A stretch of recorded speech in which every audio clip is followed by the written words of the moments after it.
Students, आज हम बात करने वाले हैं चैप्टर 5 के बारे में, resources, meaning, nature and components. तो संसाधन जो शब्द है, इसकी उत्पत्ति सन और साधन से हुई है, जिसका मतलब होता है पुनः, और साधन का मतलब होता है स्रोत। यानी कि संसाधन वे स्रोत होते हैं जिनका बार बार उपयोग किया जा सकता है और जिन पर मानव समाज दीर्घ अवधि तक निर्भर रह सकता है। मोटे तौर पर किन्हीं उद्देश्यों, आवश्यकताओं, इच्छाओं को पूरा करने वाली सारी वस्तुएं या साधन संसाधन कहलाते हैं। अगर हम बात करें तो पृथ्वी के ऊपर जैसे भूमि, जल, मिट्टी, खनिज, पशु, वनस्पति, वायु, सूर्य का प्रकाश और खुद मनुष्य, ये सारे के सारे संसाधन हैं। प्रकृति द्वारा प्रदत्त ये ऐसे साधन हैं जिन्हें मनुष्य संशोधित और परिष्कृत करके उपयोगी बनाता है तथा उनसे अपनी ज़रूरतों को पूरा करता है। जैसे मनुष्य लकड़ी से फर्नीचर और नाव बनाता है, लोहे से औजार और जो है कपास का यूज़ करके सूत बनाता है। तो उसके लिए ये सारी की सारी चीज़ें संसाधन का काम किया है। जैसे लकड़ी, लोहा और कपास जैसे कम मूल्य के प्राकृतिक उपहारों को उपयोगी बनाकर उसके मूल्य में वृद्धि की है और उसने इन्हें संसाधन का रूप दे दिया है। कोई भी वस्तु हुई, पदार्थ हुआ या तत्व हुआ जिसका उपयोग संभव हो और जिसके रूपांतरण से, जिसकी चेंज होने से उसकी उपादेयता या यूज़फुलनेस या उसके मूल्य में वृद्धि हो, तो वो चीज़ें संसाधन कहलाती है। यानी कि कोई भी चीज़ हो जिसका उपयोग संभव हो और जिसका यूज़ होने से उसकी मूल्य में वृद्धि हो या उसकी उपयोगिता में वृद्धि हो, तो वो सारी की सारी चीज़ें संसाधन कहलाती हैं। इसके बारे में सबसे अच्छी जो डेफिनेशन है वो E.W. जिमरमैन की आती है। उसके अनुसार resources are those features of environment which are considered to be capable of serving man's need. They are given utility by the capability and wants of man. यानी कि संसाधन पर्यावरण की वे विशेषताएं हैं जो मनुष्य की ज़रूरतों को पूरा करने की क्षमता रखती हैं। उन्हें मनुष्य के सामर्थ्य और इच्छा द्वारा उपयोगी बनाया जा सकता है। अब बात आती है कि संसाधन ऐसे ही नहीं होते कि भाई कुछ भी हो जाए। संसाधन समय और जो है काल सापेक्ष होते हैं। यानी कि ज़रूरी नहीं कि एक टाइम पे जो संसाधन आ रहे हैं वो अगले टाइम पे भी मिलेंगे। फॉर एग्ज़ाम्पल, जब तक मनुष्य को खनिज तेल का नहीं पता था तो उस टाइम तक उसके लिए वो केवल एक बदबूदार तरल पदार्थ होता था। लेकिन इंटरनल कंबशन इंजन आने के बाद में एकाएक ये लिक्विड गोल्ड कहलाने लगा। इसी तरीके से वायुयान के आविष्कार से पहले एल्यूमिनियम जो है कोई जानता नहीं था, जबकि वायुयान के आविष्कार ने एल्यूमिनियम को एक महत्वपूर्ण संसाधन बना दिया। इसी प्रकार जब पवन चक्की आई तो पवन भी एक संसाधन का रूप मिल गया पवन को भी। इसी प्रकार कोयला ज़मीन में लाखों वर्षों से था, लेकिन मनुष्य को इसकी जानकारी नहीं थी। लेकिन जैसे ही मनुष्य को इसकी उपयोगिता का पता चला तो एकाएक ये जो है उद्योगों की रोटी या ब्रेड ऑफ इंडस्ट्रीज़ कहलाने लगा। ठीक है, तो ज़रूरी नहीं है कि एक जगह पे एक संसाधन है तो दूसरी जगह पे भी वही चीज़ अपनी उपयोगिता सिद्ध कर रही होगी। फॉर एग्ज़ाम्पल, कोई गरीब कंट्री है और उसको यूरेनियम को यूज़ करने का नहीं पता, तो उसके लिए यूरेनियम सिर्फ एक कमोडिटी है, उसको उसका यूज़ ही नहीं पता है। जबकि अगर विकसित देशों में अगर यूरेनियम मिल रहा है तो उसकी बहुत ज़्यादा उपयोगिता सिद्ध हो रही है। ठीक है, तो वो गरीब कंट्री जिनके पास प्रौद्योगिकी नहीं है, तो उनके लिए जो यूरेनियम है वो एक सिर्फ नेचुरल स्टफ़ बन के, एक तटस्थ पदार्थ बन के रह गया है। इसी तरीके से अगर हम बात करें तो अमेरिका और कनाडा के बीच में नियाग्रा फॉल है, तो वहाँ पे नियाग्रा फॉल को जो है हाइड्रो इलेक्ट्रिसिटी के पर्पज़ से काफ़ी ज़्यादा यूज़ किया जाता है। सेम कंडीशन जो है अफ्रीका में जायरे नदी के ऊपर हैं। स्टेनले जलप्रपात बनता है वहाँ पे, लेकिन क्योंकि ये कंट्री काफ़ी बैकवर्ड हैं और इनके पास हाइड्रो इलेक्ट्रिसिटी को डेवलप करने की कैपेसिटी नहीं है, तो उनके लिए वो स्टेनले फाल एक तटस्थ पदार्थ बन के चल रहा है अभी तक। ये उनके लिए ये अभी तक संसाधन नहीं बन पाया है। कोई भी जो वस्तु है उसकी कार्य करने की क्षमता और योग्यता समय के साथ भी बदलती रहती है। जैसे अपने यहाँ पे दामोदर नदी थी पश्चिम बंगाल में, तो पश्चिम बंगाल में दामोदर नदी को शोक बोला जाता था क्योंकि ये इसमें कभी भी बाढ़ आ जाया करती थी। सेम चीज़ टेनेसी रिवर के ऊपर थी संयुक्त राज्य अमेरिका में, और सेम चीज़ हांगो नदी थी चाइना में। तो जब तक रीजनल प्लानिंग करके इनकी हाइड्रो इलेक्ट्रिसिटी के रूप में इनका उपयोग नहीं किया जाने लगा, तब तक ये रिसोर्सेज नहीं बन पाई थी। लेकिन बाद में हाइड्रो इलेक्ट्रिसिटी जैसे ही बनने लगी तो ये जो रिवर्स हैं ये संसाधन सिद्ध होने लगी। पहले शौक कहलाती थी, लेकिन अब बहुत अच्छे काम के लिए उपयोग में लाई जाती हैं। अभी भी संसार में ऐसे बहुत सारी चीज़ें हैं जिनकी ना तो हमें उपयोगिता का ज्ञान है, ना ही हमें ऐसी प्रौद्योगिकी उपलब्ध है जिससे मानव के लिए उनका उपयोग संभव बनाया जा सके। इस प्रकार जो संसाधन की जो अवधारणा है, जो कॉन्सेप्ट है, वो स्थायी नहीं है बल्कि गत्यात्मक है, यानी कि चेंज होता रहता है। इसमें समय, तकनीक और ज़रूरतों के मुताबिक ये चेंज होती रहती है। अब हम बात कर रहे हैं संसाधनों की विचारधाराएं। तो दो विचारधाराएं हैं, एक है स्थैतिक और दूसरी है गतिक। स्थैतिक विचारधारा ये एक क्लासिकल विचारधारा, एक परंपरावादी विचारधारा जिसके अनुसार पृथ्वी पर संसाधन स्थैतिक और निश्चित होते हैं और इनके परिमाण की मात्रा को बढ़ाया नहीं जा सकता। इस विचारधारा के अनुसार जल, वन, मिट्टी और खनिज इत्यादि तभी संसाधन हैं चाहे मनुष्य इनका उपयोग कर रहा हो चाहे उपयोग नहीं कर रहा हो। तो इसकी कुछ खासियत है इस विचारधारा की। इसके अनुसार संसाधन केवल एक भौतिक पदार्थ होता है जिन्हें देखा जा सकता है, जिनको स्पर्श किया जा सकता है। संसाधन किसी भी राष्ट्र की पूंजी होते हैं और संसाधन को आसानी से प्राप्त किया जा सकता है। तो स्थैतिक जो विचारधारा है वो इन सारी बातों को बिलीव करती है कि संसाधन एक भौतिक पदार्थ हैं, संसाधन पूंजी होते हैं और संसाधनों को बड़ी आसानी से प्राप्त किया जा सकता है। गतिक विचारधारा ये आधुनिक विचारधारा के नाम से जानी जाती है। इसके अनुसार इस धरती पर प्रकृति द्वारा प्रदान की गई सभी की सारी वस्तुएं संसाधन नहीं होती। कोई भी वस्तु तभी संसाधन बनती है जब उसकी कार्यात्मकता का गुण उसमें पैदा हो जाता है। यानी कोई वस्तु जब काम की वस्तु बन जाती है तभी वह संसाधन कहलाने लगती है। ज्ञान और तकनीकी दक्षता के आधार पर मनुष्य जो है तटस्थ पदार्थों को संसाधन बना लेता है, बल्कि संसाधन भंडारों का भी विस्तार करता जाता है टाइम के साथ में। तो गतिक विचारधारा के अनुसार केवल भौतिक वस्तुएं संसाधन नहीं होती, बल्कि स्वास्थ्य, बुद्धिमत्ता, ज्ञान ये भी महत्वपूर्ण संसाधन होते हैं। संसाधन केवल पूंजी भी नहीं होते, बल्कि यह पदार्थों, शक्तियों, परिस्थितियों, संबंधों और नीतियों का एक समुच्चय होता है, यानी कि इनका एक कॉम्प्लेक्स कॉम्बिनेशन होता है इन सारी चीज़ों का। संसाधन निश्चित और स्थिर नहीं होते, बल्कि मानव के व्यवहार और प्रयत्नों के अनुरूप परिवर्तनशील होते रहते हैं, यानी कि मानव इनमें चेंज लाता रहता है। मानव की इच्छाओं और योग्यताओं के अनुसार संसाधनों का विस्तार होता रहता है, और अगर मनुष्य उसको ढंग से यूज़ नहीं करेगा तो उसमें उनका ह्रास भी होना शुरू कर देता है। जैसे अभी हम देख ही पा रहे हैं कि प्रदूषण कितना बढ़ता जा रहा है। हमने ईंधनों का उपयोग ज़रूरत से ज़्यादा किया है, तो अब धीरे धीरे इन्हीं ईंधनों की वजह से अब हमारे यहाँ पे जलवायु परिवर्तन हमको देखने को मिल रहा है।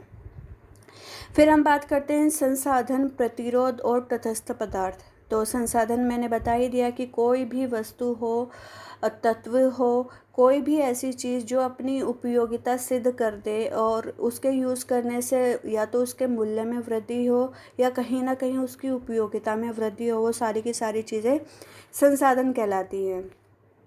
ठीक है। प्रतिरोध, तो जब हमको संसाधन मिलते हैं तो उसके साथ हमें कुछ कठिनाइयाँ भी मिलती हैं, तो इनका प्रतिरोध इन्हीं सारी चीज़ों को बोला जाता है। वो सारी की सारी वस्तुएं या स्थिति जो मानव विकास में दिक्कत पैदा करती है उन्हें प्रतिरोध कहा जाता है। जैसे बंजर भूमि हो गया, सूखा हो गया, बाढ़, भूकंप, सुनामी, चक्रवात, ये सारे के सारे क्या हैं, राष्ट्रीय विकास में अवरोध पैदा करते हैं और इन्हें प्रतिरोध कहा जा सकता है। संसाधनों की अगर हम बात करें तो जैसे शिक्षा, स्वास्थ्य, राजनीतिक स्थिरता, शांति, कानून, प्रजातंत्र, अंतर्राष्ट्रीय सहयोग, ये सारे के सारे संसाधन हैं। जबकि प्रतिरोध क्या हुआ, इन सभी चीज़ों के अपोजिट चीज़ें लाइक अशिक्षा, बीमारियाँ, गरीबी, युद्ध इत्यादि, ये सारे के सारे प्रतिरोध के रूप में डिफाइन किए जाएंगे। और ये सारी की सारी चीज़ें कहीं ना कहीं मानव जीवन की गुणवत्ता को नीचे गिराते हैं।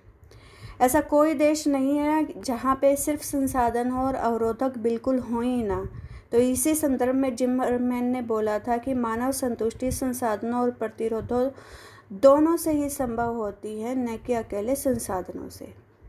अब हम बात कर लेते हैं तटस्थ पदार्थ क्या होते हैं।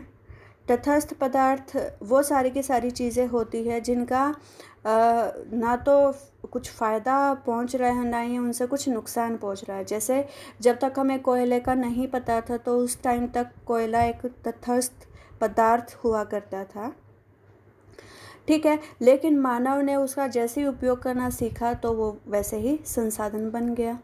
तो अब हम बात करते हैं कि प्रतिरोधों और तटस्थ पदार्थों का संसाधनों में परिवर्तन कैसे होता है। जैसे पहले मनुष्य के पास संसाधन या नॉलेज ही बहुत कम थी, लेकिन धीरे धीरे जब मानव को बहुत सारी चीज़ों की उपयोगिता का पता चला तो वो धीरे धीरे संसाधन बनना स्टार्ट हो गए। जैसे मैंने अभी कोयले का एग्जाम्पल दिया है आपको, ठीक है। अब एक बार इस डायग्राम को देखिए आप। ये जिमरमैन का फेमस डायग्राम है। इसमें ये सारी की सारी ये डायग्राम ही तीनों चीज़ों को कवर अप कर लेगा। संसाधन क्या होते हैं, प्रतिरोध क्या होते हैं, तटस्थ पदार्थ क्या होते हैं। तो देखिए, पहले एक ही तरफ देखिए, मनुष्य की कुछ आवश्यकताएं होती हैं, यानी कि आवश्यकताएं हैं तो उसको नेगेटिव से दिखा रखा है। लेकिन मानव में कुछ पॉजिटिव चीज़ें भी होती हैं, जैसे उसकी शारीरिक और मानसिक शक्तियाँ। तो अब मानव क्या करता है, शारीरिक और मानसिक शक्तियों का यूज़ करके किसी भी वस्तु को संसाधन बना सकता है, ठीक है। मानव अपनी शारीरिक और मानसिक शक्तियों का उपयोग करके प्रतिरोधों के ऊपर काबू पा सकता है और वो प्रतिरोध फिर दोबारा से संसाधन में कन्वर्ट हो जाएंगे और संसाधन क्या करेगा, मनुष्य की मूलभूत आवश्यकताओं की पूर्ति करेगा।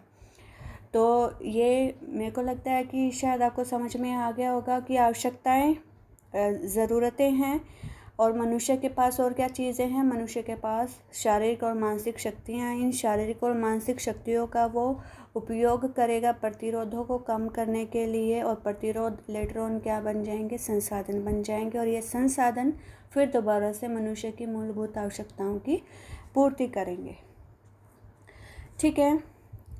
अब हम बात करते हैं संसाधन निर्माणकारी अवयवों की। तो इसमें तीन चीज़ें हैं मेनली, तो प्रकृति है, मनुष्य है और संस्कृति है। प्रकृति यानी कि नेचर ने सारी चीज़ों को दिया है। मनुष्य यानी कि अपनी एनर्जी का, अपने इंटेलेक्ट का यूज़ करके वो उसमें कुछ चेंज करेगा। और संस्कृति, तो संस्कृति को ये समझ लो आपकी ये टेक्नोलॉजी की बात हो रही है। तो अब हम इन सभी को वन बाय वन स्टडी करने वाले हैं। तो आप देखिए, प्रकृति की जब हम बात करते हैं, मानव के हस्तक्षेप बिना बनी वस्तुओं को प्रकृति में शामिल किया जाता है, जैसे वायु, जल, मृदा, प्राकृतिक वनस्पति, खनिज एवं नदियाँ। ये प्राकृतिक तत्व एक ही समय पर संसाधन और संसाधन निर्माणकारी दोनों की भूमिकाएं निर्वाह कर रहे होते हैं।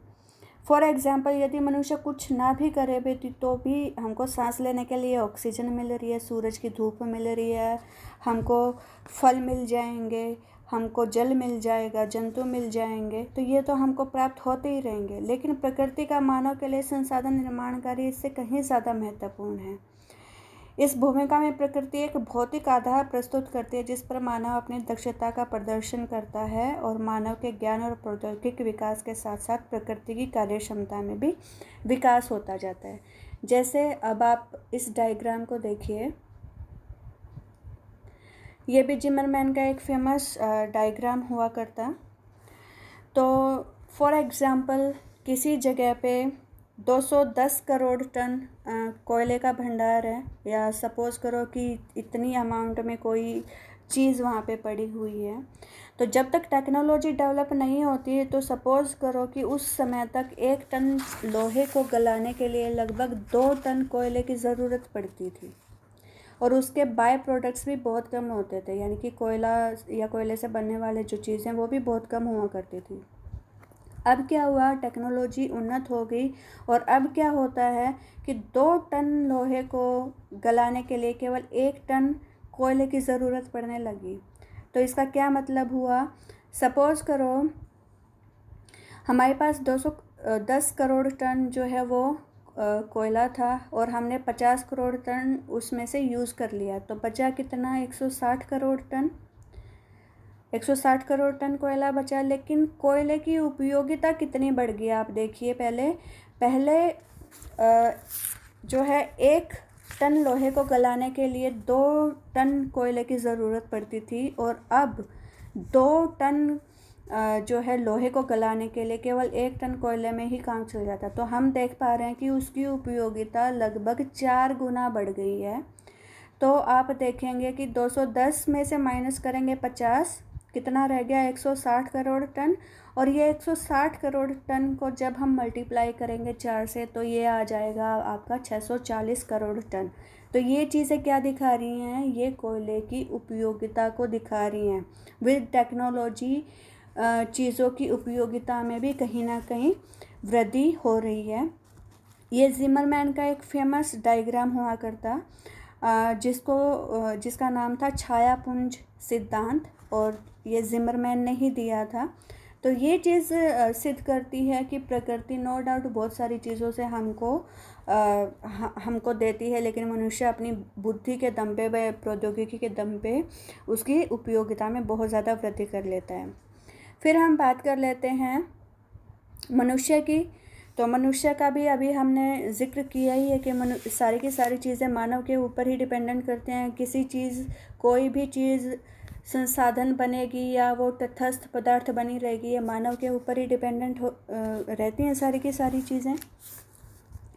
तो फॉर एग्ज़ाम्पल जैसे मैं कहूँ कि जो मनुष्य है, या आप हिस्ट्री में जाएंगे तो भी आप इस चीज़ को समझ सकते हैं। मनुष्य के पास पहले इतने ज़्यादा औजार नहीं होते थे, तो उसके पास संसाधन भी लिमिटेड थे। जैसे जैसे उसने अपने इंटेलेक्ट का उपयोग किया, तो धीरे धीरे उसके जो संसाधन है वो भी बढ़ना शुरू हो गए। मशीन और औजारों के सहारे वह प्राकृतिक प्रतिरोध और कठिनाइयों से बाहर निकलने लग गया, और बहुत सारे उदासीन जो तत्व थे उनको भी संसाधनों में उसने चेंज कर लिया।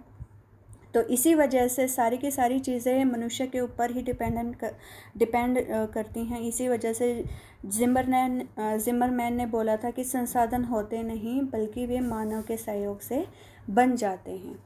अब हम बात कर लेते हैं संस्कृति की।